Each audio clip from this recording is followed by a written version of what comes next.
Let's mic देश का मिजाज नॉर्थ।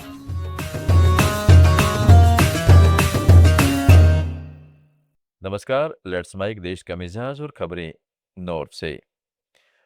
कांग्रेस सांसद प्रमोद तिवारी ने केंद्रीय गृह मंत्री अमित शाह पर घुसपैठियों के मुद्दे को लेकर सवाल खड़े किए हैं।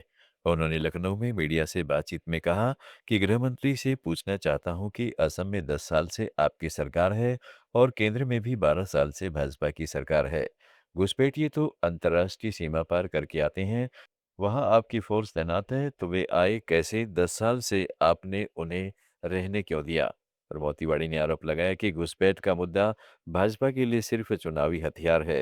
उन्होंने कहा है कि बिहार में चुनाव के दौरान भाजपा घुसपैठियों का मुद्दा जोर शोर से उठाती थी, लेकिन चुनाव खत्म होते ही इसे भूल जाती है। पार करके आते हैं और वहां तो जो आपके अधीन फोर्स है, पैरामिलिट्री फोर्स, वही तैनात है। तो आए कैसे? और फिर आ गए तो 10 साल से रह कैसे रहे? रहने क्यों दिया आपने? तो आप पालते हैं क्या उनको, इन घुसपैठियों को आसाम में?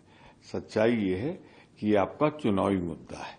बिहार में भी घुसपैठिया करते थे, जब से चुनाव खत्म हो घुसपैठिया भूल गए।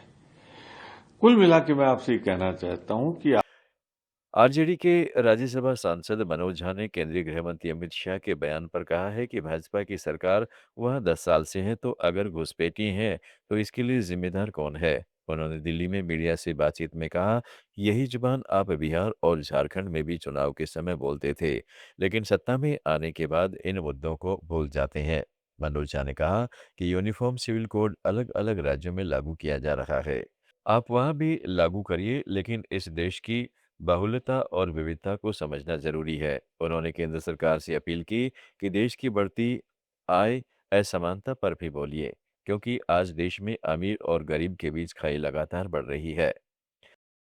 समुदाय को इससे छूट देने की बात कही है और इसके साथ ही उन्होंने ये भी कहा है कि बीजेपी सारे घुसपैठियों को असम से बाहर निकाल देगी। इससे पहले कांग्रेस की सरकार थी क्या? वहां बीजेपी की ही थी। 10 बरस से है सरकार। अगर एक भी घुसपैठिया है तो who is responsible? It is about you, honourable home minister. Acknowledge your failure, अगर है, क्योंकि यही जुबान आप बिहार में बोलते थे। लिस्ट दीजिए ना, यही जुबान आपने झारखंड में बोला था। जम्मू कश्मीर के गांदरबल जिले के अरहामा इलाके में हुई मुठभेड़ को लेकर उप मुख्यमंत्री सुरेंद्र चौधरी ने कहा है कि जांच के लिए उपराज्यपाल ने बोल दिया है, तो मुझे नहीं लगता कि कुछ कहना चाहिए। उन्होंने जम्मू में मीडिया से बातचीत में कहा है कि जांच रिपोर्ट आएगी। उन्होंने जांच पर भरोसा जताया और दोहराया कि अगर कोई गलती हुई तो दोषियों पर सख्त कार्रवाई जरूरी है, ताकि भविष्य में ऐसी घटनाएं न दोहराई जाएं।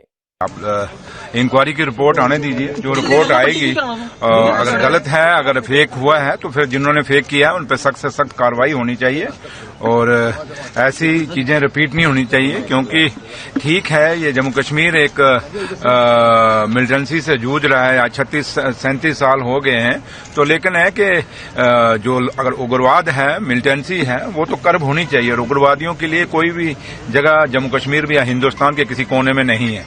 लेकिन उत्तराखंड के देहरादून में retired army brigadier Mukesh Kumar Joshi हत्याकांड मामले में पुलिस ने अब तक 4 लोगों को गिरफ्तार किया है, जिसमें नाइट क्लब का मालिक भी शामिल है।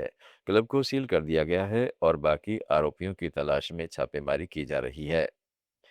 पंजाब के वित्त मंत्री हरपाल सिंह चीमा ने आम आदमी पार्टी के राज्यसभा सांसद राघव चड्ढा पर पंजाब की जनता के साथ विश्वासघात करने का आरोप लगाया है। उन्होंने चंडीगढ़ में मीडिया से बातचीत में कहा है कि पहले राघव चड्ढा को दिल्ली में विधायक बनाया गया, फिर उन्हें जल बोर्ड का चेयरमैन नियुक्त किया गया।